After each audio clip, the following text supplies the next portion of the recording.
On this edition of Read with Ronald, I have my friend Tati Simone here with me again, and today we're talking about God Still Don't Like Ugly. We look a little different because listen, we had a little break in the schedule, but we back with God still don't like ugly because God still don't like ugly.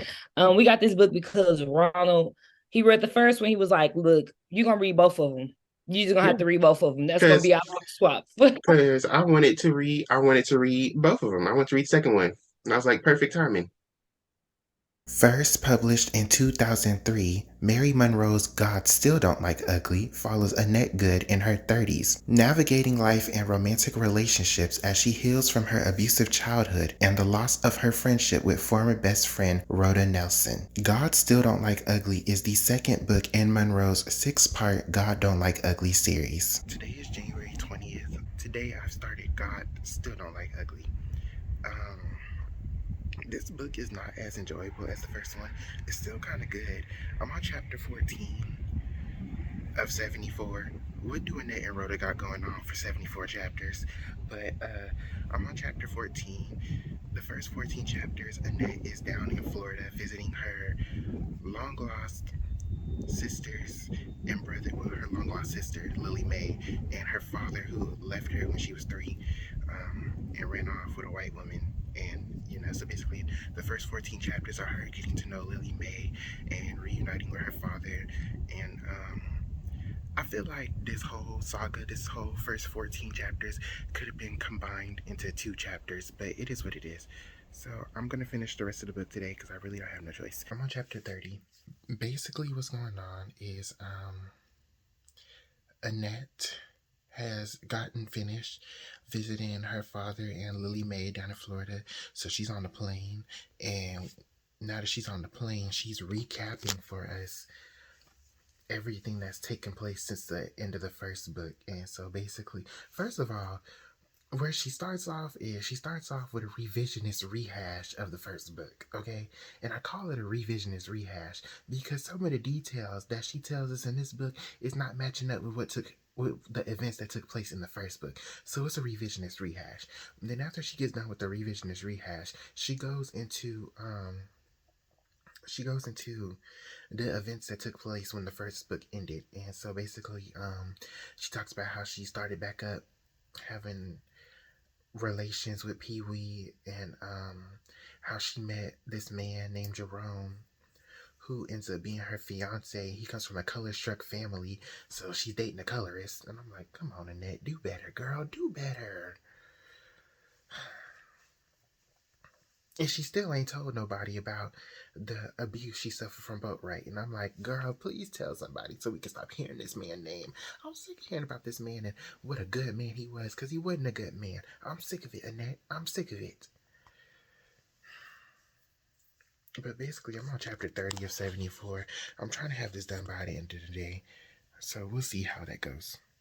It's almost midnight. I've got about 90 pages left in the book, so I'm almost done with it.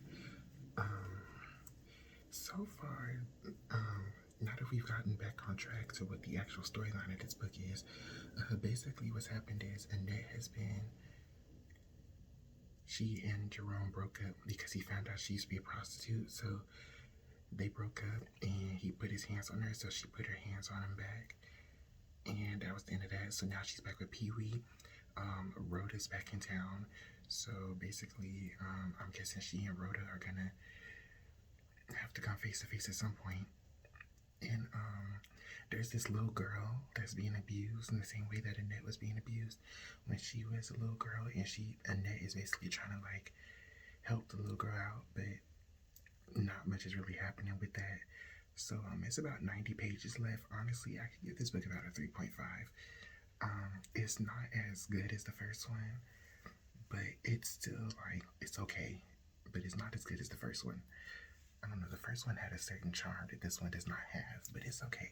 It's 3 in the morning on January the 21st. I just finished God Still Don't Like Ugly.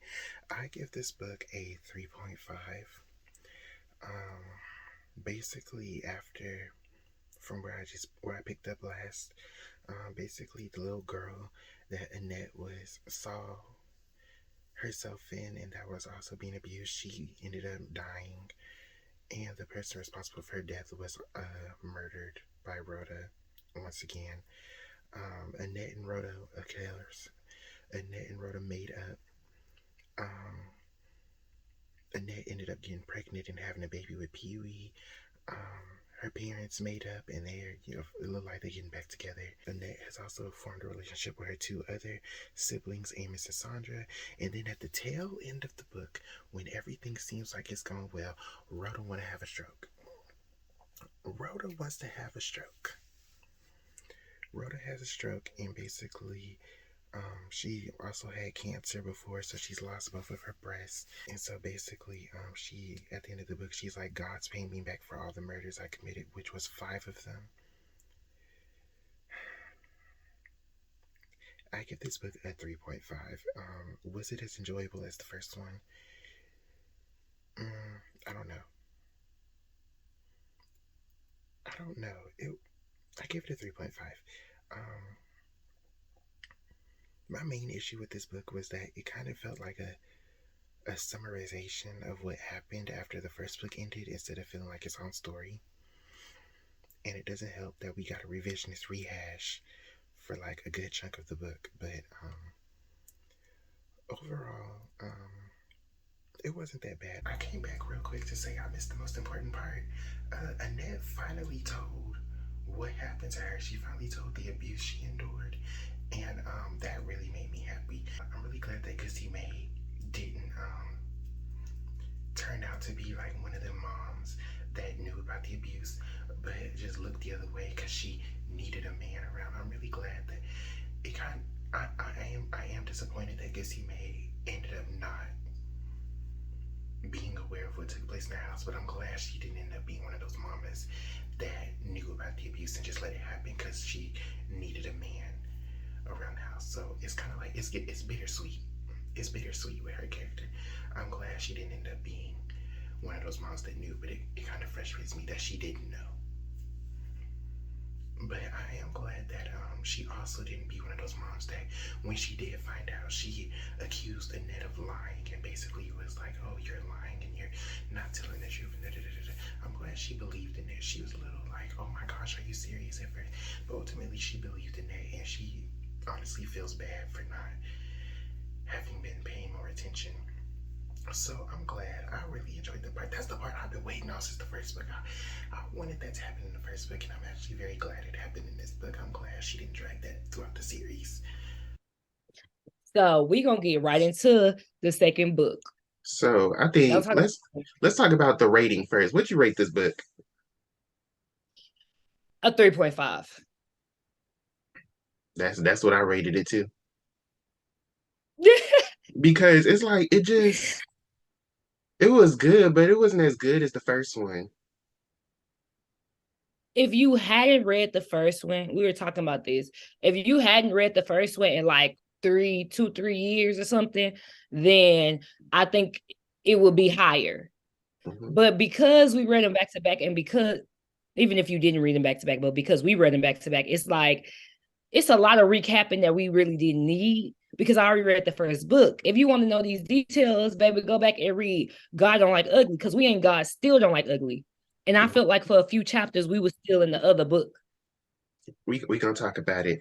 So where the book begins where with Annette going to meet her father and her sister that she didn't know nothing about. But basically she go down there to Miami to see her father for the first time since she was about what, 3 years old. That's when he left when she was 3. Mm-hmm. And she go down there to meet him and she meet her sister Lily Mae, who's like a year younger than her. A year. Yeah, a year. Like, and so basically, Annette standing outside the house, she looking at the porch, Lily Mae looking at her, and Lily Mae like, girl, get up here. I've been waiting all my life to meet you. And the first thing Annette says is that Lily Mae is literally the same size as her, but she looked like a white woman. Mm-hmm. They get up there, they talk, they meet, and then they go in the house, and Annette's father is there. And the first thing he says is, I've been waiting 5 years for you to visit. I sent your fare 5 years ago. What took you so long? And I'm like, so this your first time seeing the daughter that you left, and that's the first thing you say? So I like how the book started off. She hooked us. She hooked me. She was like describing her sister. And it is just an interesting perspective to have because, like you could have a similar face to your siblings, but one will come out, especially if they mix, they're going to come out a different color. And it was interesting to see in her head, she had all this stuff to say to her dad. And it's just like real life. You had all this stuff you're going to say. I'm going to make him feel like this. I'm going to bring it up all the time, all the time. She was ready to tear into him. But we never really got that. We never really got that rah-rah energy from her. Now, my dear, Gussie May, she was going at it. She was like, "Did you tell him this? Did you tell him that?" But for her, she wasn't, and I think it was very realistic, especially of how she is, because she ain't even really. I mean, she gets a lot feistier as she gets older, and she does push back. But I think her being respectful and that need to be like respectful, and her love for her dad, because she just my daddy, my daddy, my daddy, my daddy, it really stopped her from really going in on him like I think everybody else in the book was. Because 5 years, you got your nerve. You got your nerve to talk to me about 5 years. I think this was a good starting point for the book. I can understand why she started it like this. This whole reunion with her daddy and her sister that took um that took 14 chapters to get through, and each chapter was like 2 pages. I was like, we could have cut this down, put this into like 2, 3 chapters and called it a day. This didn't have to be 14 chapters, 14 2-page chapters.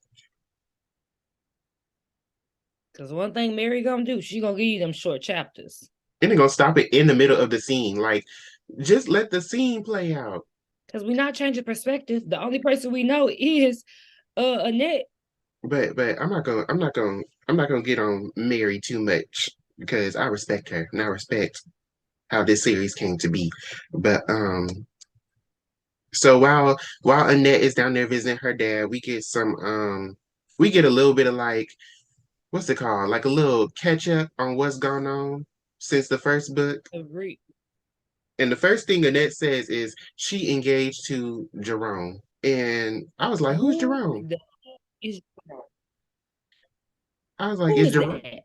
I was like, is Jerome Jerry full name? Like, is Me. What's Pee Wee real name again?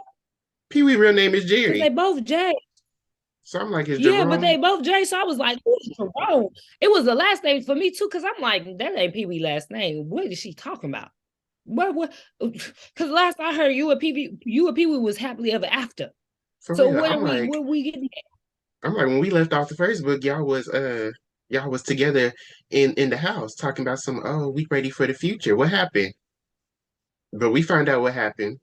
And then we also learned that Annette got two more siblings, Amos and Sandra. They both in Germany in the army. And then while Annette is down there visiting her sister, she learns um she learns about Lily Mae's mama, Edith. at?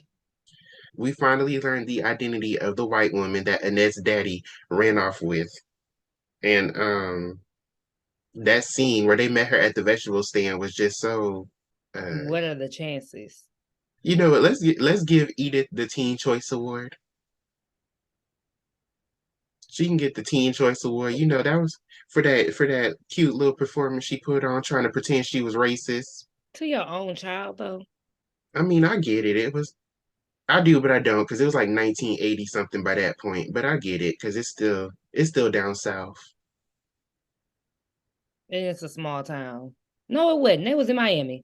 No. So right after right after they meet Edith at the vegetable stand, Annette get on the phone with Gussie Mae, and Gussie Mae,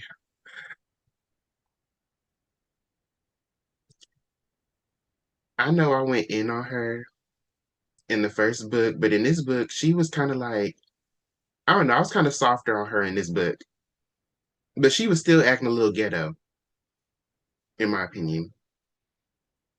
She was doing too much.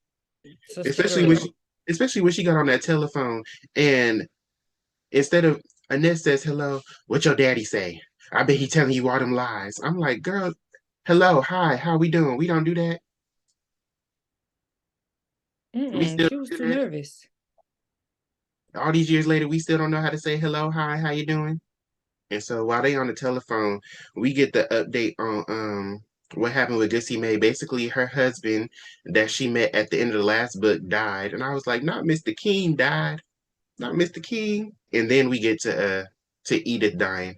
The way that Edith died was just so like it was like really, it was like really like we just found her and you gonna take her out the plot, really? Because what Edith got to add to this plot? Edith ain't got nothing. I don't want to hear nothing from Edith. What she got to add to this plot? I would. Nothing. I just wanted to hear a quick little explanation of Lily May on why she decided to run off. I mean, they Well, tell I it, don't know. the book tells us why she ran off, but I wanted to hear it from her mouth. I don't think that she would have ever had that conversation with Annette. Not even not with the net with Because Lily you got to May. think about how she her own child. But even with Lily Mae, we would never see it though, because we only get Annette's perspective.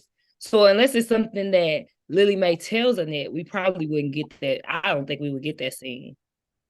Because I don't think that's a conversation she would have in front of Annette. I'm not, maybe she would have, but I I just don't think care for she died. I just think she died too quickly. Like I wanted the confrontation first, but I guess it's like real life.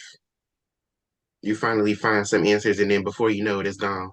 and I think it was that moment that kind of created that bond and that sympathy for each other. Because I don't think she would have been as lenient, and I don't think certain conversations would have happened if that lady did die. She was just listen.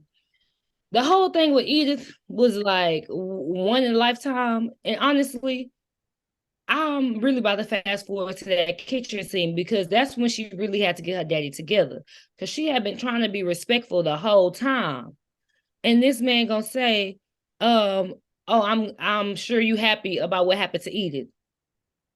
I'm here supporting your child in this moment. Okay. I came down here.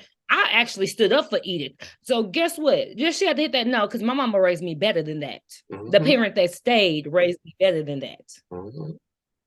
And that's something that I love because a lot of times, sometimes what people will do is the absent parent, they ride or die for it. And they kind of forget the parent that sacrificed all those things and had to go through everything they had to go through so that Annette could be well off as she is. Her mama had to do some, we talked about it in the first video in the first book, that she had to do some grimy things. So I'm glad she stood up for her mama. But I expected nothing less. I expected nothing less. I was glad when Annette was like sitting up there trying to comfort Lily Mae. Like, I'm trying to comfort the sister I just met 2 days ago. I'm 35 years old. Lily Mae 34. This the first time we meeting, and already I'm sitting. I'm supposed to be sitting here trying to get to know her, but instead I'm having to comfort her because her mama done passed on. She better than me. She better than me. I gotta sit in the car. I wasn't trying to go inside anyways, but I gotta sit in the car because they racist, girl. And then Okay. the fact that Lily Mae herself really couldn't even go in as Lily Mae. She had to cover herself with a big hat and a veil and sit in the back, sitting back there like some secret lover that's coming to say their final goodbyes. For her own mother. Her own mother. Like, and I think that also is very significant. I feel like after the deaths, everybody just cut up. You just learn a whole different side. Cause it's like, okay, I know your family racist, but your mama died. You can't even go to her funeral. Like, Like they won't even let you in the church. So basically, while Lily Mae in the funeral in a veil and a hat, Annette finally confronts Frank and basically asks him what she's wanted to ask this whole time. Why did you leave? And his explanation is basically, oh, um, Edith came on to me and I was weak. is this you know you more into it than me, but is this a biblical reference? To what? to just the situation. I don't know. I feel like this was a reference of like being in a garden and like, oh, she sweet talked me into leaving your mama and into betraying her. I can see that allusion to the Garden of Eden, the Garden of Edith, because I think she came on it to was him while given he was in the field. So you know what, that makes in the sense. garden. Yeah. He was in the field and him talking about I don't know that's why I was like, girl, you more into it than me, but it's giving Bible. I can It's see giving it. some Bible in there. I can see it. Frank was weak in the Garden of Edith. He did okay. The Edith is what really I was like, oh, we going there. Okay. And so then after Annette confronts Frank and he gives his little weak explanation for why he left, the vacation ends and Annette go home, and that's when we get into the revisionist rehash of the first book. I enjoyed that rehash until halfway through. This is why the book got 3.5. This is why this specific part is what got this book a 3.5. Because I didn't need all them chapters to tell me what I read in the first book. The first half of the rehash, okay, cool. To know about Jerome, all I need to know is how you got with Jerome. I didn't need to know all the extra. I didn't need to know that you got reconnected with your. I just read that. I just read that you got reconnected with your dad. You read the first book. It was I You mm. wasting pages, And you know what's crazy? You say she wasted pages. This book was shorter than the first one. and you still It was shorter than the first one, but got what? more chapters. 74 chapters. What Annette got going on for 74 chapters? Really? It's Well, for a good 14, 16 of the mugs was what was going on in the last book.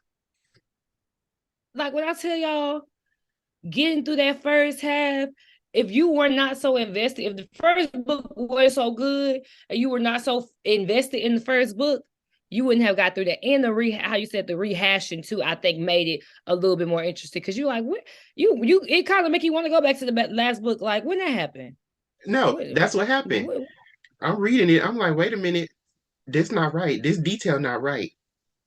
It even got to the point like when they was explaining how Annette got, was able to feel comfortable with Mr. King.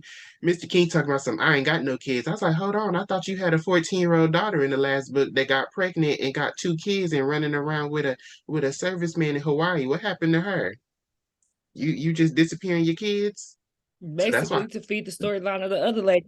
that's why I call it a revisionist rehash. I'm like, it's a rehash, but you revising some of the details and it's not matching up with the first book. Child, at But no, all. basically, once Mary gets us caught up to where the first book ended, then she goes into what took place between the first book and the beginning of the second book. And that's where it got the 3.5 for me. Cause I'm like, we just it's like the way she told this part was like it was like it was summarized. It was summary. So we could get back to where we was in the book. And I'm like, this is new information. This don't need to be summarized. You should be telling us this. Baby, it was hey sister girl. Hey girl, look, so let me tell you something. I met this boy named Jerome, and baby, listen how I met Jerome. We was over here. You would never guess. Mama trying to get me with this guy, and Jerome, he a little rough around the edges, girl. Let me tell you about our first date. Our first date, oh my God. But you know what? He a good man. And it was like you having lunch with your girl. It was very much how you say a recap of you just having lunch with your girl. So it's like we just got through the first recap and now we're going through another recap, what you said though, with new information. Making us not like I don't even like Jerome, but We gonna that's get to none of my Jerome business. because first we got to talk about how what happened to her and Pee Wee. Pee Wee once again made me mad because basically what would happen was he and Annette would get together, they would sleep together, and then Pee Wee would get in a relationship. And Annette would just be off to the side. And so then when Pee Wee broke up with that girl, he go back to Annette. And so basically Annette was his little in between girl. Mm-hmm. That's basically that's how he treated Annette. He was like, "We friends, and then when I'm not with this girl, I'll be with you. But when I'm done with, but when I get to another girl, you just go back to your position real quick." And then Annette just was like, she just accepted it because she like, I might not get no better than this. I'm like, Annette, want more for yourself. Want more for yourself. I think Annette and Pee Wee were in this weird space of not wanting to tell each other that they wanted more from each other. Because it's not like Annette tried to fight it either. It wasn't like she was trying to like make a thing with Pee Wee. It would be okay when he come over. Okay, we hang out. We do this little one too. But it wasn't like I'm actually feeling you, and he was curving her. I don't feel like it was that. I feel like both of them were too scared to be like, "Oh, I actually like you." And Pee Wee was like, for sure. I when we get more into the book, I'm gonna talk about Pee Wee because, and I'm not. Listen, this is not a man stand account. No offense, Ronald, but this is not a man stand account. But I like Pee Wee. I like Pee Wee. But I ain't gonna lie, when you first do read the book, you do. I feel like in the beginning it is like, bro, Pee Wee, I thought y'all was cool. I thought y'all was gonna be together. What you mean you date no girl from down the street?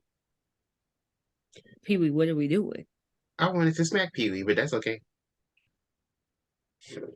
And then while Annette and Pee Wee trying to figure out their lives, Gussie Mae over here, Annette, so basically Annette reconnects with her father, and it takes her about 5 years to go finally visit him because Gussie Mae over here just being bitter and like, oh, I don't want you around that man. I don't want you seeing that man. That man ain't no good. I'm like, and first of all, Gussie Mae, Annette is grown.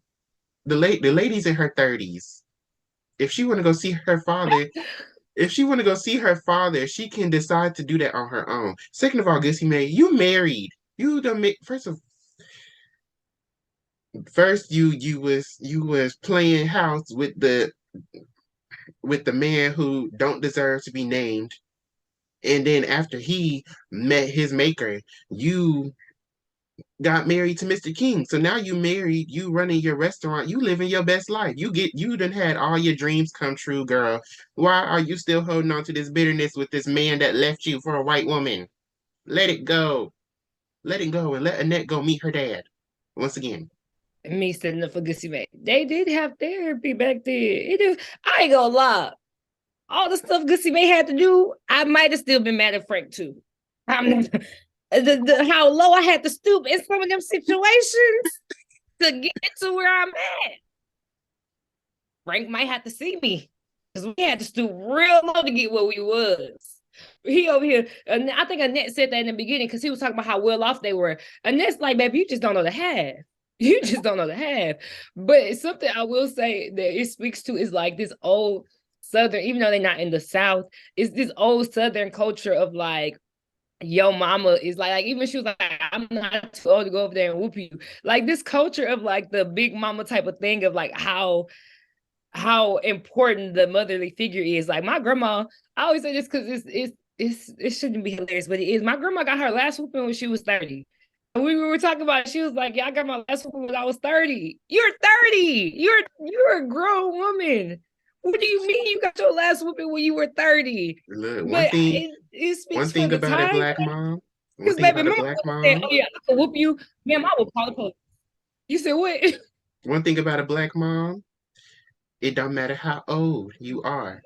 As long as her arms still work and she can get to a bell to shoe whatever she want to use, you are never too old to get whooped. And they will let you know you are never too old to get whooped. In fact, Gussie Mae said in the book, you still not too old for me to whoop you. And that a whole 35-year-old woman. She said, I will go over there. I will pull up on you. Child. Baby, don't knock on this though, because I'm not answering. My mama pull up over here. I'm just not gonna answer. I'm not doing this with you. And so basically while Gussie Mae over here, not over Frank, she trying to set Annette up with all these different guys. Like, oh, hey, such and such nephew. I think his name was Jacob. She trying to set him up with Jacob from the church, who was somebody nephew. And so basically Annette finally give in and goes on a date with Jacob to a party, and that's where she meets Jerome. Baby, they were trying to get a net with anybody. He got 2 eyes, 2 feet, a nose, and some lips. He perfect for you. They was trying to get her with anybody. But when she met Jerome, listen,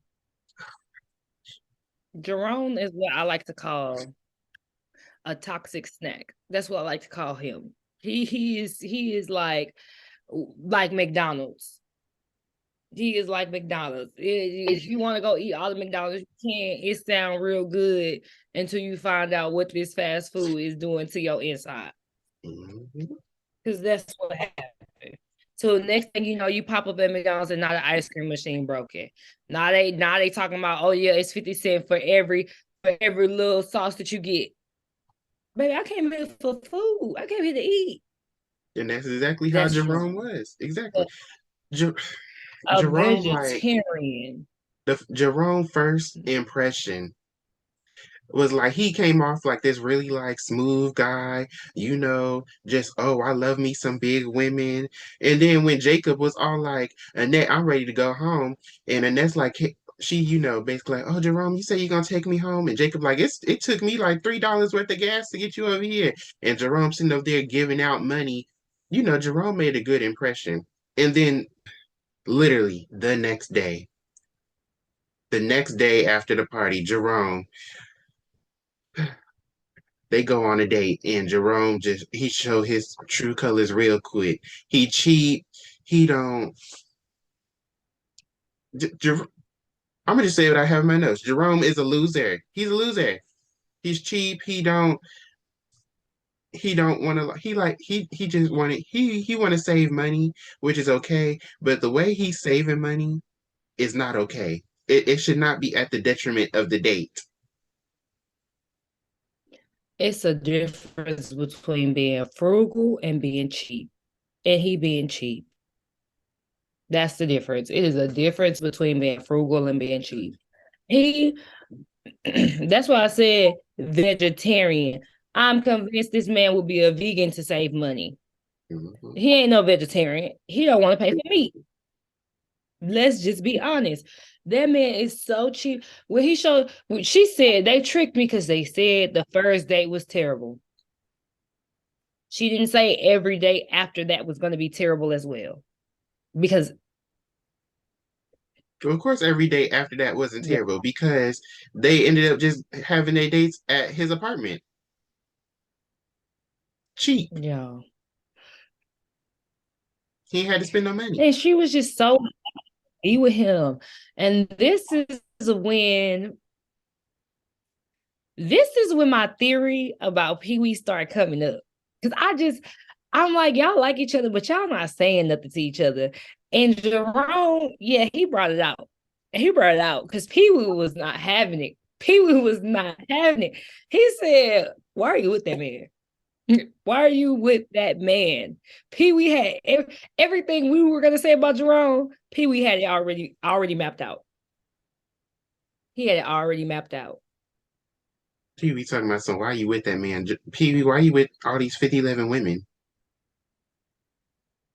Oh, And just using the net as a go between in between girls. Because you like her. You know you like her. But well, I'm a Pee Wee. we not on you yet, Jerry Davis. We still on Jerome Cunningham and his colorist family. Oh, So Annette, basically, they get child. together. Annette goes to meet Jerome's family. First thing she noticed, everybody in the family is light skinned. Everybody in the family was light skinned and big. I was not. What that scene was stood out to me the most was all of them, but also how they were treating her as well. Like Hmm. where only one sister was nice to her because she was like, okay, everybody plus size, but y'all act like y'all ain't never seen a dark skinned woman before. Like, why are we even acting like this? And then the emphasis, I don't know. I felt kind of weird about it because she was like up close in their face, and she was like, "They not even that cute." Well, well, it's Annette's head, so I know. But Annette ain't never seemed like a hater to me. Or let me not say she never seemed like a hater, but anytime Annette was hating, she made it clear that she was being a hater. Mhm. Like when she hated Otis, she made it clear Otis wasn't even that bad. He was just trying to take my best friend. So I guess I gotta take her word for it. But the way they was treating her and that family was terrible. And the fact that he would bring somebody in knowing his family was like that, crazy. And honestly, I ain't gonna lie to you. I think he was only really with Annette. I do think that he was with her because he like plus size women. But I think he over let me get my words together. He overlooked Annette being dark because she could dress and have money. I really feel like that. And it was something that his family was like, okay, that's cute. I'm glad she could dress. I'm glad she got money. I'm glad she looked cute, but she still got passing that paper bag test. So whatever you talking about, we ain't having going on. What I want to talk about is this proposal that he concocted. He gonna propose to Annette in front of her mama and Mr. King, knowing full well Annette mama been wanting Annette to find somebody for the longest. And I wrote in my notes, I wrote, And Annette it's don't like, love Jerome. She don't love Jerome. She just don't want to be an old maid. She like, I'm 35 and this might be the best I I can do. I would say that I think she brought that up in the book of like it's just something about Jerome that it didn't. I don't remember what page it was, but she was like it didn't bring like she just felt like it was wrong. He just didn't give her joy, the joy that somebody was giving her. But we She ain't gonna talk just about who that somebody is. she just don't want to be an old maid. And so then and so then this is Jerome. when this is when Jerome finally pissed me off. He was already pissing me off before, but this is when he really just it was when Mr. King ended up in the hospital from the heart attack.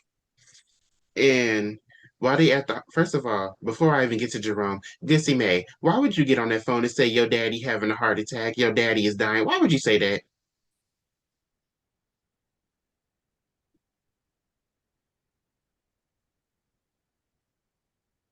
Now we ain't never called him your daddy, her daddy before. Or if she did, she said Daddy King. So why you ain't say, oh, Daddy King is dying? He is dying. Girl, why would you say that? Mm-hmm. Knowing exactly what she gonna think about.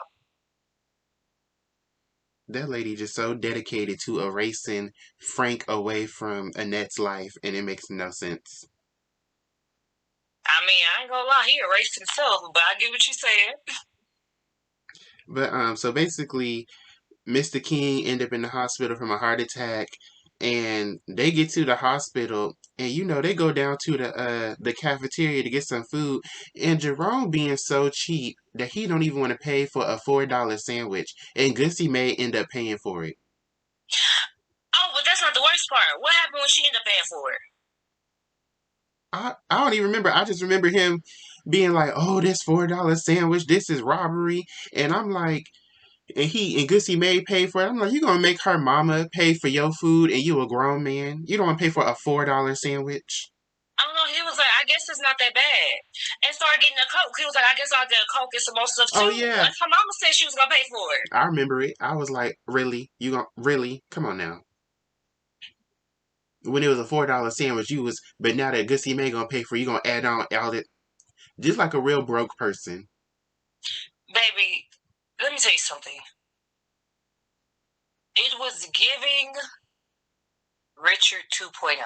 That's what I. It was giving Richard 2.0. That's literally what I was thinking. But you know what's crazy? It don't even make sense for Jerome to be this cheap because he have a job. He's not broke. Like, you literally have a job. It's not like apartments are that expensive. She already said that. Like, And y'all living and she living in the house that Judge Lawson left them, and she basically don't have to pay nothing on it. Like, yeah, that man was just with Annette because she had it good for herself. He ain't love her, and she didn't love him. She just had to be with somebody, and he was cute. I think Mr. King had just died in the hospital, so now they back home. She at Gussie Mae house, helping her get her stuff together, and Annette is looking at the fireplace, and she says that's the fireplace that Mr. Boatwright's picture was burnt up in, and Gussie Mae herself threw it in. So I was like, ooh, is this foreshadowing that Annette finally gonna tell her mama what happened? I was waiting on Annette to finally tell Gussie Mae about the abuse. I was waiting on it. I didn't know she was gonna tell her, to be honest. I've been waiting on it since the first book, and I was like, please don't stretch it out. I want to know how Gussie Mae gonna react. I thought she just gave up on it, because I gave up on it. I was like, it's gonna have to come out at some time. Just when is that gonna be? And so basically, so at this point, this is when Rhoda gets back in town, and so basically, Annette has been babysitting this girl named P. She been babysitting this girl who's the daughter of one of her coworkers at the telephone company. And so basically Annette has she has a feeling that P is being abused in the same way that she was abused as a child. And I think this really like goes back to what you were saying in the God Don't Like Ugly review, where you were saying you really not gonna know if somebody being abused unless you've been through it yourself and you know the signs. And Annette, having been through it, she knew the signs, and she tried to intervene. She called like CPS and everything, but they didn't want to be no help. They was like, ma'am, can you give your information? And here's the thing, you're not even supposed to give your information. You gonna snitch on me? Like, it's not, they not supposed to know who I am. I would have said I'm a teacher. What? Because you can report anonymously. But they didn't care about that little girl. They didn't. They didn't care about her till what happened to her later in the book. But basically, Annette is out with P at the pizza parlor, and she sees Rhoda shopping around, and she like, oh Lord, is that Rhoda? You know, she basically be seeing Rhoda around the town, and she's like, maybe my eyes playing tricks on me. Maybe it's another girl. And but you can't mistake that girl. I was like, how many black girls you know with green eyes? Come on now. And with Rhoda's striking features, how many black girls I mean, there's some gorgeous black girls, but how many girls you know look like Rhoda in that town? And so basically, while Annette is over here trying not to be an old maid, and she's over here worrying about Rhoda being back in town and what that's going to do for her, Pee Wee called himself making a last ditch effort for Annette.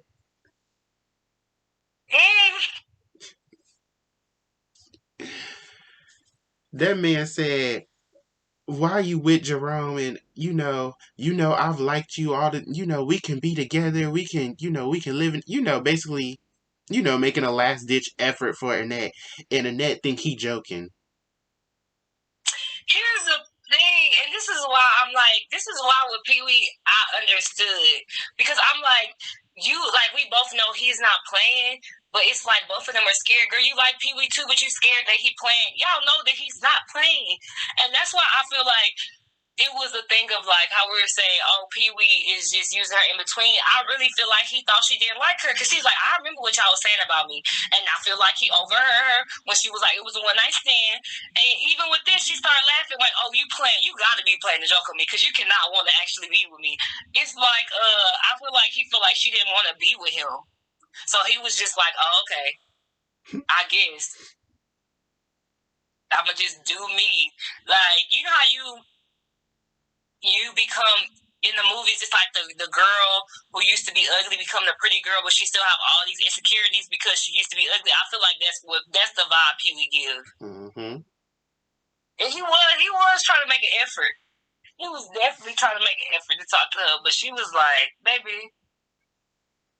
I was just irritated with him because I'm like, Pee Wee, you gonna make this last ditch effort, but meanwhile you with a whole other girl right now. So why are you making a last ditch effort for her and you with somebody else right now? And I'm like, you can't be surprised that Annette not taking you seriously when you literally just treat her as your, okay, I broke up with this girl, let's get back together and do what we was doing. Oh, never mind, I'm gonna go back over here with this other girl. Oh, I broke up with her, I'm back, let's do it. You can't get mad at Annette for not taking you seriously when you literally just treat her as a, oh, you my in-between girl. Like, come on now. I ain't gonna lie, I forgot all about that because Pee Wee was going back and forth. I forgot that he was even with the girl. But you're right. Pee Wee do go back and forth a lot about the girls like he's dated with going with her, and I think it's because of that. He be just psyching himself out. And it's like you gotta, how you say, you gotta kind of stand on it because Annette was like, "This is a joke. This is a joke, Pee Wee. Stop playing with me." And so basically, Annette decides to, well, not even she decides to get deeper into her relationship with Jerome, but basically Jerome's like, oh, we're engaged now, so I'm going to introduce you to the rest of the family.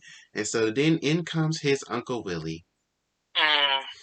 And as we find out that Uncle Willie was Annette's final customer from her prostitution days. Mm. And this man, you know what? I'm not even surprised with how he acted. Because when Annette described her final encounter, her final job, she said the man was sitting up there talking to her all type of crazy and acting like he was better than her and all type of stuff. So I'm not even surprised with how he acted when he seen Annette. That man, he was doing entirely too much. Like, it's the fact that you can get up in front of your family and tell them that you did that. you know, Because you gotta incriminate yourself to talk about her. Because how do you know unless you did it?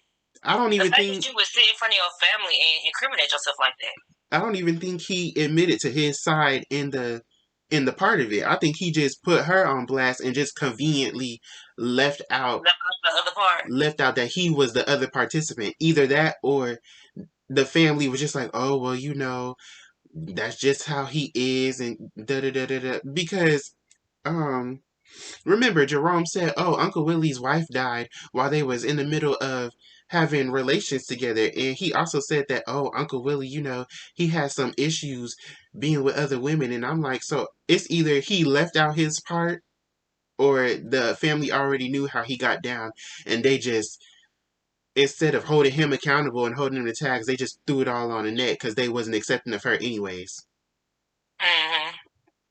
But I was like, that man got on my nerve because I'm like, you sitting up here acting all holier than now, but you was the other participant. You the one that propositioned her to perform services for you.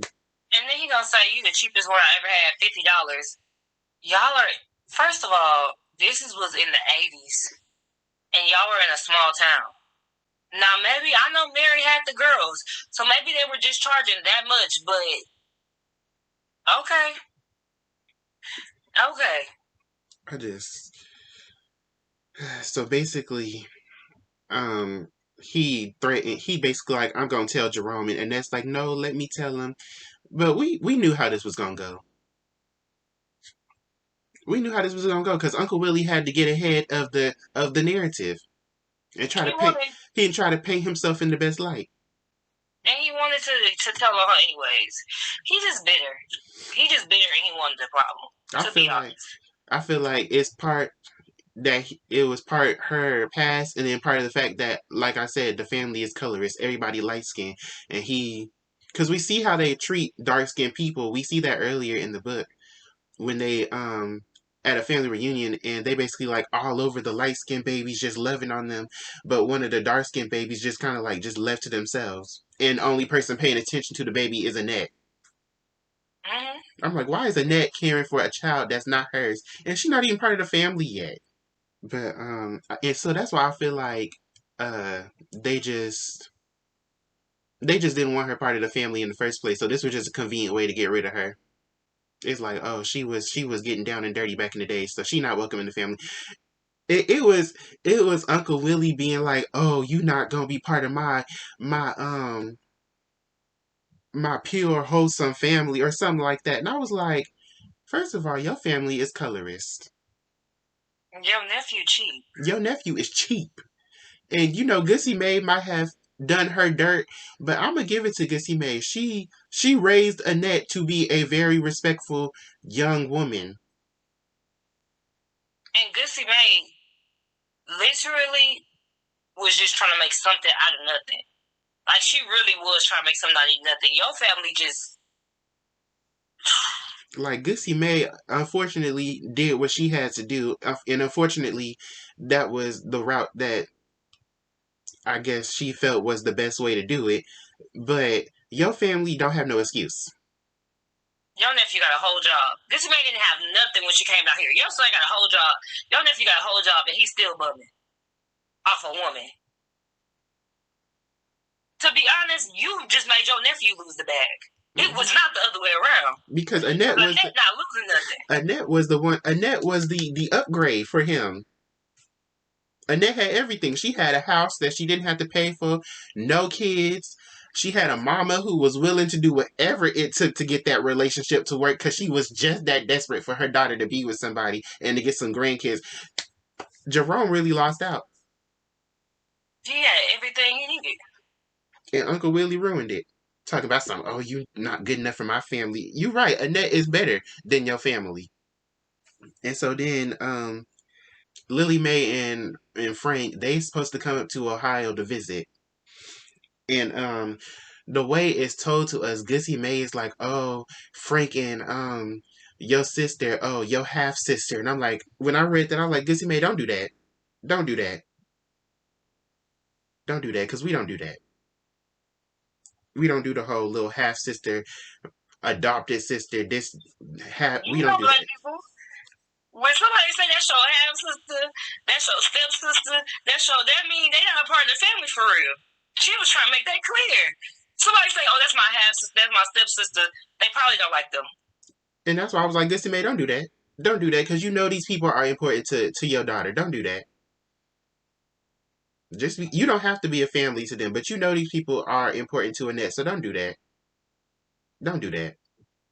And so then, while Gussie Mae is telling her that they coming up to visit, here come Jerome. He done found out from Uncle Willie about Annette's past, and this man came up in this house calling her all types of names, calling her all out of her name, and gonna talk about some, oh, I done found out about you and you didn't think I was gonna learn. You should have seen how embarrassed I was hearing all them nasty details. And I'm like, well, Jerome, did you ever stop to think how your uncle knew all of these nasty details, as you put it? No, you didn't, because you got that man on a pedestal. And basically, Jerome like, oh, give me my ring back, and Annette's like, get out of my house. He's like, yeah, I'm gonna get out after I whoop you. And this man, baby, cause see one thing about it, Annette not no Annette ain't no punk. Look, okay, let's not forget what she did to Lena in the first book. She not playing these games. All right, Annette, all Annette had to do was throw one punch. One punch Annette. That's all. All it takes is one hit. You done. And again, what it took. This man punched her in her face, and Annette said, "Oh, I ain't finna be abused again." Laid that man right out on the floor with one punch. Tina said, "Huh? Is there something you need me to handle?" I was like, you know what, Pee Wee? Yes, you do need to handle it, but Annette got it. She shouldn't have to. She shouldn't have to handle it like this. But you know what? She gonna do what she need to do. And I was like, Annette, you ain't hit him enough. Hit him some more, cause he dared to put his hands on you. Mm-hmm. So just imagine what it would have been like if y'all was married. You really had to knock him out. See, this his true colors coming out, cause he can't even handle something that you not actively engaged in anymore. This is something that took place when you was 18, 19 years old. You 35 now. Not only that, why are you as a grown man not questioning the uncle? I'm gonna leave it at that. Not questioning the uncle. And so basically once she got rid of Jerome, here come Pee Wee again. And at this point I was over it. I'm like, Pee Wee, are you gonna be with this girl or not? Are you gonna be with Annette or not? Choose. Now, you know Pee Wee. I think this last part of the book really exposed Pee Wee for who he, I don't want to say for who he is, but just the insecure Pee Wee, because Pee Wee was just insecure. That's why he wasn't with Annette. He was just insecure. But he was like, oh, okay, you done got rid of him. Let me hop into this. I was like, Pee Wee, stop coming. You know how like when you playing outside and you keep going in and out the house and your mama Yep. like, stop running in and out this house. That's how I was with Pee Wee at this point. I'm like, Pee Wee, stop coming in and out. Choose. You gonna be with Annette or not? I'm tired. So right now you playing with everybody's emotions. You know you wanna be with this girl. Choose. Stop playing. Stop going between her and other women. Choose. Other women we all know you're not gonna be with. And you know you're not gonna be with them either. So basically, now Frank and Lily Mae come up to uh Ohio to visit. And Gussie Mae is just like, oh, don't have them around me. You know how she is. Mm-hmm. And so basically, while they up there to visit, Annette finally confirms that it is Rhoda back in town. And so she decides to reveal to Pee Wee all of like Rhoda's business as far as like the 4 people she killed in the first book. And Pee Wee don't believe her. Pee Wee's like, girl. Pee Wee like, I've known Rhoda all my life and I know she a little off, but I think she's just lying. I think she's just a pathological liar and she just needs some help. Mm-hmm. And the way the book presents it, it kind of does present it as a, oh, was Rhoda lying? I'm like, well, was she? What did Annette say? And Annette was like, I don't think she was lying. I think that girl was telling the truth. Yeah. Because Annette said, yeah, that's my best friend. Come on now. She's like, I know Rhoda. I know that girl killed the girl. She killed all them people. I know she did it. And so then while they are while they having this conversation and while Lily Mae and Frank is up visiting, the little girl Annette, suspected of being abused, goes missing. And we already know where this is going. We do. And I'm like, Lord, no, not P. Not P. And so basically she goes missing. Annette is worried. She's like, "Oh my gosh, where is?" And Annette suspects it's the coworker's boyfriend who did it. And so basically, Uncle Carmine from the first book, it turns out he is P's cousin, and so he's not having it. She said, "What is his baby?" He said, "Where is my Piatra? Where is my Piatra? When I find out where my Piatra is, and when I find out who did this to her, we gonna have an issue." That man one step from the grave talking about, so when I find out what happened to my Piatra, it's gonna be Mm-hmm. it's gonna be an issue. And I'm like, all right, Uncle Carmine, let me find out that you the one calling the shots around here. And so basically P missing and they looking for P, they trying to find her, and lo and behold, Piatra dead. That poor girl turned up dead. And then they end up thinking they found the man who killed her. And her sister's like, no, baby, that's not what they said at all. They're like, yeah, he admitted to it, but he admitted to killing everybody else except for this one baby. The man out his mind. And so that leads Annette to back to believing that it was her coworker's boyfriend who she suspected was abusing P. She suspects that he did it. And so then at the funeral, Annette and Rhoda finally talk to each other, and we find out Rhoda has had another child, a daughter that looked just like her named Jade. And it was funny when they first introduced Jade, Rhoda's like, "Oh, Jade, this is my friend Annette," and Jade's like, "I don't care." No, for real. Rhoda Jr. I'm like, Rhoda Jr. Literally. And Rhoda said, "Oh no, ma'am, no, not to Annette. You will not. You better get it right." And so basically, they talk and they make up and they reconnect and become friends again. I was like, Sula and Nell all over again. But how they reconnected, I don't know. Oh, how they reconnected was at the funeral, huh? Yeah. They reconnected at the funeral, and she would say how sad because everybody just started making connections at the funeral. Annette and Rhoda, Gussie Mae, gonna talk to Frank again. I'm like, Gussie Mae, you just spent this whole book demonizing this man, and now we get to the funeral. Oh, let me go see if he'll eat one of my hush puppies. Because we knew where it was going. We knew. So basically, after the funeral, Like a few days after the funeral, we finally find out that it was the coworker's boyfriend that abused and killed P. And he didn't have too much time on the earth when that information came out. Mm-hmm. Uncle, the good uncle went to jail. The Uncle Carmine said He said he was gonna handle it. He handled it. he said he killed my baby Piatra, so I'ma kill him. And I did it. And of course, we find out later on that at the confrontation, who was present at the confrontation? We know. Rhoda. And Annette was like, "Oh, Rhoda was there. Okay, this seemed a little suspect." We know where we going with this.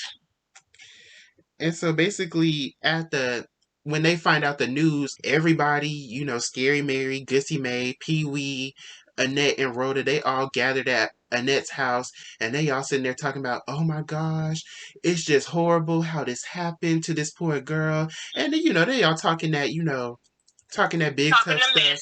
Oh, if this had happened to me, or if this had happened to my child, this would have never happened. I'm so glad it happened. And basically, Miss Rhoda got fed up. Rhoda said, "Annette, tell these people what happened. Because if you don't, I will." Boom. Because she got tired of them talking. My baby. I'm glad my baby never had to deal with this. I'm glad such and such was here to take care of my baby. And so basically, Annette finally tells what happened to her when she was a child. And I'm not even going to lie. I feel like I was kind of conflicted because I was like, on the one hand, I was glad that Gussie Mae did not know about the abuse because it's like, well, at least I'm glad you didn't know because I can say at least you weren't one of those moms who knew and just turned a blind eye because you needed a man. Mm-hmm. So I'm glad you didn't know. But at the same time, I'm mad that you didn't know because that really just really sincerely proves that you had no idea, no suspicion, no nothing about what went on in your house for a decade. I'm like, you had nothing. But then on the other hand, when I was reading this, I was like, I kind of felt like Mary had to make it seem like if she had told that they would have believed her because Mary wants us to be on their side because Annette likes these people. She cares about these people. And it's easy to say, I think it also speaks to, it's easy to say what would have happened if, because I said it before and I'll say it again, they would not have believed her. And I don't care what nobody's talking about. They would not have believed her. And they would have said she tried to be with me for a Twinkie, and they would have said, "Oh my goodness, Annette, did you really try to talk to this man for a Twinkie? I cannot believe you." And I 100% agree because as Annette showed earlier in the book, when P was being abused, she instantly picked up on it. She's like, "That girl being abused, I need to step into this. I need to do something." But then when Annette finally tells them what happened to her, all of a sudden all these stories about how Scary Mary was abused up until she was 13 and that's why she left home, and how Pee Wee was abused when he was a kid, and they all, if you had told us, we would have believed you. I'm like, but if y'all, Pee Wee was so extreme. I had to skip his part. That was wild. and I'm just like Pee Wee. I'm like Pee Wee and Scary Mary. Y'all said y'all was abused, but y'all didn't pick up no signs from Annette. But Annette was very easily able to pick up signs from P. From P, yeah, but I think Scary Mary, it didn't make sense. I think. Am I gonna keep giving Pee Wee the benefit of the doubt? I was gonna say if it happened one time, I think that might have been why. Because Annette went through it for years, and she was like, "Home is not safe." Pee Wee went crazy, and I don't know if Scary Mary went crazy too or not. I don't think that she did. Pee Wee was it. It happened 2 times with him, and the second time he like, "I'm not dealing with this." And then he went, yeah. And he did what he did. He went crazy. Yeah. But Scary Mary, I was like, Scary Mary, you said you was abused up until you was 13, and you told, and nobody believed you, and that's why you left home. So I'm like, how could you not? If you've been through this, how did you not pick up no signs? You knew about her stealing your customers when she was 18 and 19, and you knew everything else, but you didn't know this. I think she was so busy. They were so busy not paying attention because they all thought she was so good. Honestly, I think they all thought she was so good that they was not paying attention to that girl, and that was the problem. Even and here's something. Here's another big part of how I know they would never believe her, because when she said it, they was like, "Don't play like that. For real. Don't play like that. Don't play." What do you mean, don't play like that? I'm not playing. I'm not. They didn't make me mad because I'm not playing. And you want me to believe that you would have believed me when literally when I first told y'all said, "Not him. Do not play like that." Who plays about that? A little girl just died. Why would I play about that? A little girl just died from the same thing, and I'm telling y'all, I went through the same thing because y'all sitting up there making this man seem like he's such a saint, and we sick of it. And just think about it. The first book ends when Annette is what 28. This book she 35, and Boatwright died when she was 17. So for like a good 17 years, she done had to. On top of when he was alive, she done had to hear about how good this man was, how good this man was, how much he did for her. When he died, they made it worse. She was Annette was every over other it. page. Boy. Annette was over it. And I was over it. We was all over it. And then I wrote page. Hold on, let me see if I can find this. I wrote page 262 rant. I don't know if this is gonna be a rant like the other one, but let me see. Here it is. It says, when Gussie made like Annette, I don't care what Brother Boatwright said to you, and she's still calling him Brother Boatwright. First of all, let's start there. This you just found out this man abused your child for years under your nose, and you still calling this man brother. Yeah, no brother of mine. She talking about some. I don't care what he said to you. I would have protected you. Would you? Would you really, Gussie Mae? Would you really? The police would have found him in pieces by the time they picked him up. I should have known that he was too good to be true, but you didn't. But you didn't. And there he was with his one-legged black self laying up in my house on top of my baby. I hope he's sizzling in hell right now. I would have killed him if I had known. And I'm like, Gussie Mae, would you really? Would you really have done anything? Because, like I said earlier in the first book, Annette was uncomfortable around this man since you brought him in. And every time she would claim, she would make it clear she was uncomfortable. Oh, Annette, you need to stop acting like that around him. This the only man you ever gonna know as a father. You need to be nice to him. You need to mind him. Da da da da da. So I'm like, Gussie Mae, would you really have protected Annette? Would you really? Because you didn't show no type of protection for her when the man was alive and Annette was uncomfortable. Because you was too busy shoving food into her mouth. We just saying stuff. Like I feel like you just saying something because it's all these years later, and you don't want to look like the bad guy. None of them want to look like the bad guy because in the moment they would have never been on that. Let's be honest. Let's be clear. They would not have believed her. And so basically, after Annette finally reveals what she had to say, her and Rhoda are friends again, and Annette turns up pregnant. This is crazy. This is really crazy. That girl said Rhoda knew I was pregnant before I did. I'm like, and then Gussie Mae like, so how long you gonna walk around before you tell me you pregnant? This is really crazy for real, y'all. She said you are not, and then how y'all know Pee Wee the Daddy? Girl, everybody know Pee Wee the Daddy. Everybody know Pee Wee the Daddy. How you know? How everybody know? You're not slick. You're in a small town, baby girl. It's only y'all. He gotta walk next door. Mary already said she just seen him coming out of the house at weird times. Talking about what was Pee Wee doing over here at 5 a.m? Scary Mary, what was you doing up at 5 a.m? Looking at my house. Sun ain't even out yet. So, Annette is pregnant with Pee Wee's baby, but she don't want to tell him because she's scared that she's scared that he not gonna accept it and accept her and all that other type of stuff. And so then, I don't remember if this dream happened before or after, but she has the dream where she talks with her first baby that she miscarried. It happens before she has the baby. I think it's after she already knew she was pregnant and stuff, and she wasn't gonna tell Pee Wee. And so basically, I liked how it was written, where she's like the two coffins are in there in the living room, and Pee Wee's peeking through the window, being nosy like he always is. And it's like, so basically in the first coffin, she sees Boatwright, and he dead. He dead, got cobwebs, spiders all over him like he deserved. And then the second coffin is her baby grown up, and her baby sits up. She's like, so what was you gonna name me? And Annette's like, what do you mean? Was like, she's like, I mean, you got rid of me before I could be born, and so what was you gonna name me if I had been born? And Annette's like, well, what do you want to be called? And the lady like, well, it's all these other people here that didn't get to make it to life, and it's this one lady. Her name's Charlotte. I like that name. And Annette's like, okay, I'm gonna name you Charlotte.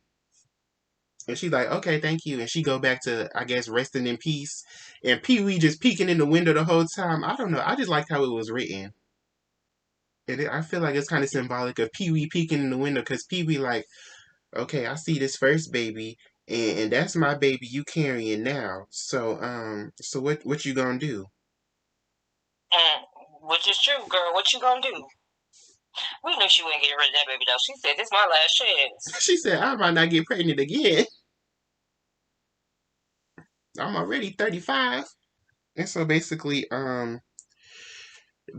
she and Pee Wee, they get back together again, but she does not tell him that she's pregnant. So while they doing what they doing, here come Jerome.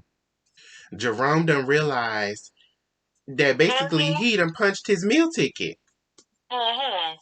And so he come back, oh Annette, I done had some time to think, and I think we can make it work. I know I overreacted the first time, but we can make it work. And I might got a few, like, things on my record, including something with an underage girl. I was like, no, sir. Yeah. As soon as he said that, I said, "That punch him again." I was like, Annette, go down there and go. I was like, you see, you could have had a chance, because Annette still kind of liked you, but once you said that, that's where you messed up. And I'm glad you said it, because now we know who you are for real. Because now I can't have my own baby around you. As soon as he said that, I was like, Annette, go down there and beat him down again. Just for that. And you know what? Now that I think about it, it's a good thing he said that, because what if it had not come out, and what if Annette had married him instead And had a of baby. and had the baby with him, and then her poor child would have gone through the same thing she went through. And so basically, Annette's like, well, Jerome, I don't want you. I done moved on to a new man, and here come Pee Wee. Ready. Here come Pee Wee around Ready. the corner, wrapped in a towel, talking about some. Oh hey, how you doing, Jerome? Because he's so messy. I ain't gonna lie, I love Pee Wee. I'm He got like, on my nerves a little bit, but I love me some Pee Wee. I'm like, Jerry, you gonna come out on the porch wrapped in this towel, but you still are not with Annette fully. You are going back and forth. In fact, I think at this time he was once again with another girl. Listen. Listen. I'm like, Pee Wee, go put some clothes on. First of all. Second of all, choose. Are you gonna be with this girl or not? And so basically, after that whole debacle, Annette goes to visit Rhoda and Jade, and basically, you know, Annette at the funeral, she noticed that Rhoda was looking a little different in the chest area. So when they go to visit her, she goes to visit her. They go shopping, and she notices that Rhoda really not trying to like show off the clothes like she usually do when they was younger. So they get back home, and Rhoda's like, "Oh, I'm gonna go try on my blouse." And so basically, I think Annette is like babysitting Jade, and she's like, okay, Rhoda taking a little bit too long. So she go back there to go see what going on with Rhoda, and Rhoda's like, no, don't come in. I don't want you to see me like this. But she's already walked in, so it's too late. And basically, Rhoda reveals that she had breast cancer, and she had to cut off her breast.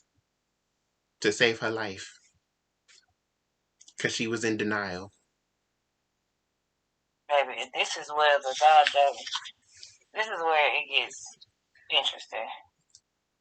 She's like, I think God paying me back for all my ugliness because first I done lost my son and then I lost you and now I done lost my breast. And Annette is like, Rhoda, come on now, really? Get it together. Get it together. Like, where's the Rhoda I know? Because this not her. And basically Rhoda's like, I don't want to talk about this again. And Annette's like, okay, and they never talk about it again. You're like, girl, you say nothing but a word. And so then, after they had that conversation, Annette goes back down to Miami because her brother Amos is getting married, and so they invite her to the wedding, and she meets Amos and Sandra, but she notices that Amos and Sandra really aren't as welcoming to her as Lily Mae was. Mm-hmm. And I don't think it's because they disliked her, but I think it's just because they so used to it being them and Lily Mae, and now they knew about Annette. They knew she existed, but it's like now she's here, and so now we got to figure out how to. You know how like when you meet a new person and you already have like an established group, and now you got to bring this new person into the group, and so y'all just trying to get them like get situated with them as a part of your life now. Yeah, and they're not really, and they're not as outgoing as is it Lillian? Lily Mae. Yeah, Lily Mae. They're not as outgoing as her. So it's like really hard for them to like open up. And I feel like they might have also been worried that she would have some bitterness towards them because they are the children of the other woman. Yep. And they're like, Because oh, she's coming down here to meet us. She might not like us because we remind her of Edith. and even what you call it said that um Lillian was saying that she was like not a lot of people would take in and embrace the children of the other woman. But Annette is like, girl, I just found out I have a whole bunch of family and I have not had anybody in my life. I need y'all in my life. Because it's just me. Because it's literally just me and my mama. And my mama don't got too much time left on this earth. And so after she was basically 9 months pregnant at this point when she went down for the wedding. So when she comes back, she has the baby. And she names the baby Charlotte. Yes, and we found out that's her grandma's name. Yeah, we find out that's her grandma's name. And basically, she never told Pee Wee that he was the father. Oh, this is my favorite part. And not only did she This is not the part that really exposes Pee Wee, but yeah. not only did she not tell him that he was the father, she didn't even tell him she was pregnant. That man came in the room and said, why I had to find out from everybody else. I called to see what you doing. I found out you in the hospital having a baby. Trying to see how your trip going. Your life holding up, and you out here playing games. Then this is where it shows though. This is my I rest my case. This is not my I rest my case, but it is. He was like, well, I guess you and what's his name trying to work it out I now, guess you huh? and Jerome worked it out. I'm like, Pee Wee, you really think after you came Insecure. walking your tail out on the porch in a towel that she gonna work it out with this man? He's that insecure that he don't think that Annette like him like that much. I knew that she had, and I knew that when I knew how people really felt, and I knew where this was not where this was going. But I think that's when I was like the most like, oh, okay, when he was dead serious, like, why don't you marry me? And she was like, boy, stop playing. His little feelings was hurt. They was. His little feelings was hurt. You could tell by that scene. And then so when that happened, he like, oh, I guess y'all got like his feelings hurt. He like, y'all got back together. That's cute. And I knew from the beginning, but I think that really just said I was wrong. Because from the beginning, he was being a hater. He was like, okay, y'all cute or whatever. Y'all cute or whatever. And Annette was like, do you really think I would get bit with that? After he just admitted that he had a whole record on with an underage girl and I've been abused, you think I'm gonna get with him? Really? No, sir. He said, well, I don't know. So basically, Pee Wee like, well, I guess I'm gonna have to be Uncle Pee Wee to this baby. I'm like, come on now. I'm like, Pee Wee, come on. Jerry, put the When are you gonna pieces let this go together. and realize y'all meant to be together? I'm like, Jerry, put the pieces together. If she not with Jerome, you know Annette don't really be with nobody else like that. Come on now, put two and two together. If y'all was if two and two is four, and if Jerry, I'm like, if two and two is four, and four and four is eight, and if Jerry and Annette was in the bed together after she broke up with Jerome, whose baby do you think this is, Jerry? That's why Annette was like, I don't know. My mama only me and Jerome been together for a year, and my mama only carried me 9 months. I don't know about yours. I'm like, Come on now. I'm like, come on now. I know America's education system not that well, but come on now. You can't math. Do the math.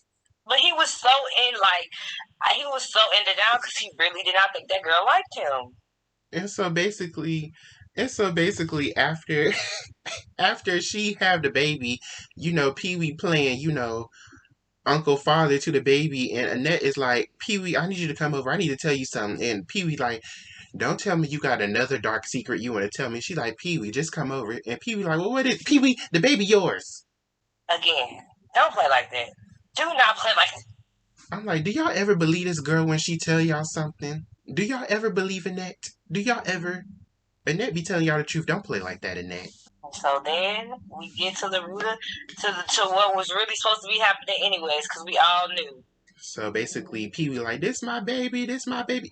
That man ran over there, got the coat on the baby, got the coat on the neck, and ran off to get see May. This my baby, I'm marrying Annette. And it is what it is. Literally, he was like, period, done. Anybody got any problems with that? I didn't think so. Anybody got an issue? Anybody want to fight?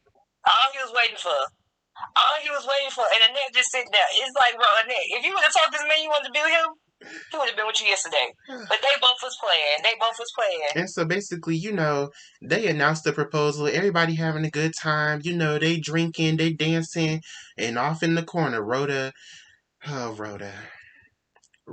they thinking Rhoda to have one too many, so they take her home. And literally, as soon as they drop her off and get to the house, Otis like, I need y'all to come back. Something wrong with Rhoda. Then I just got real sad. I ain't gonna lie. And come to find out, Rhoda had a stroke. I was like, Mary, at the very end, we on chapter 73 of 74. You want to have Rhoda have a stroke. Why can't this girl have a happy ending? Then it's, because God don't like all the stuff that I did. First of all, she already lost her friend. She lost her best friend. She just got her best friend back. And not only that, what happened to these people? That man went to sleep. I'm sorry, because all these other people didn't get they. Why did Rhoda get the most? Like the people who got the most ugly stuff done to them didn't really do nothing that was that ugly. Let's not act like Rhoda didn't kill. Okay. Let's not act like Rhoda didn't take some people off the earth. Okay, Rhoda did take some people off the earth, but them people ain't never get they one for being terrible. When I was reading it, I'm like, just like with Friends and Lovers, when Leonard died, I was like, I don't even want to continue. I was like, I don't want to continue because you know how much I love Rhoda. I'm like, if Rhoda died, I'm not gonna be happy. Y'all playing with me. I'm like, Mary, we at the end of the book. Don't do this. Don't take Rhoda from me at the end of the book. We just got her back. And I still can't get over the end. Because I was like, bro, Rhoda gonna be alright. No, she not. No, for real. She was laying in that hospital bed. I'm like, Rhoda, don't die. Don't die, Rhoda. Don't leave us. We need you. This story needs you. Mary done already just did away with Jock, then sent him down to New Orleans, and basically he don't got his mind no more. You all we got left. And her mental, like, I'm like, Rhoda, this about to be so bad for Rhoda. Like, her having to get her mental back, I'm already knowing. So basically, Rhoda has a stroke, and after she make a semi-recovery, you know, she get home, she like, oh my gosh, my looks is gone. As of course we all knew she was gonna be like that. I'm like, okay, at least Rhoda, you know, is still Rhoda. That girl got home. She said, my looks is gone. I done lost my son. I done lost my best friend. I done lost my breast. I'm like, Rhoda. Like, And so basically like God is finally repaying me for all my ugly. And she's like, for them 5 people that I killed. and then why did I act like she was surprised? 5. And then That girl like said, now 5. you know. And it was like 5. I thought it was 4. Rhoda like, girl, come on now, you know me. You really think that man that did that to Piatra, you really think Uncle Carmine killed that man? Come on now. And I was present. Come on now. I was a little mad about that though. I wish Uncle Carmine had been the one to do it because it really would have showed he was not the one to play with. Mm-hmm. Because that man said, when I find out who did it, I will happily go to jail. And he did. Rhoda just got to him sooner. He said, oh, Rhoda did it for me, but I will still happily go to jail because y'all not sending my baby to jail. Mm-hmm. And so that's basically how it ended. Rhoda had a stroke and she got home. She like, I'm being repaid for all my ugliness. I killed another person. And then that's like, you know what, girl, at this point, we done already been down this road. I ain't going nowhere this time. I already know who you are. Which I been knew who you was. But And that's how the now story I'm really ended. okay with it, I guess. Because we all know who Rhoda is. We all knew what she was going to do.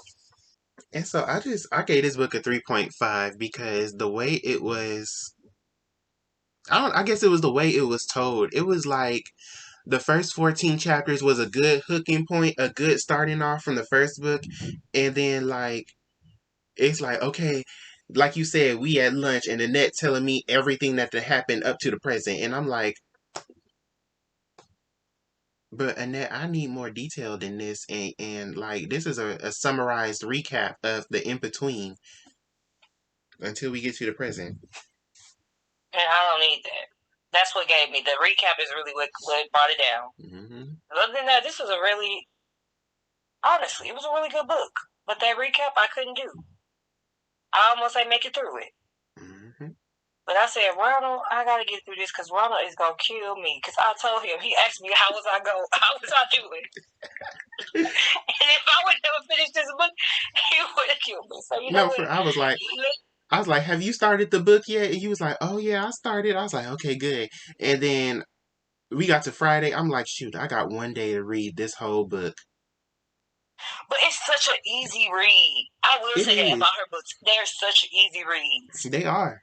And that's why I was saying earlier, I was like, I give her props because she basically the only education experience she had up to that point was a high school diploma and 2 books, which was her first book in 1985 and then God Don't Like Ugly, which came out in 2000, and that was it. And I'm like, I give her props because she really did that, and she gave us an unapologetically black story, Mm-hmm. and it shows. It shows.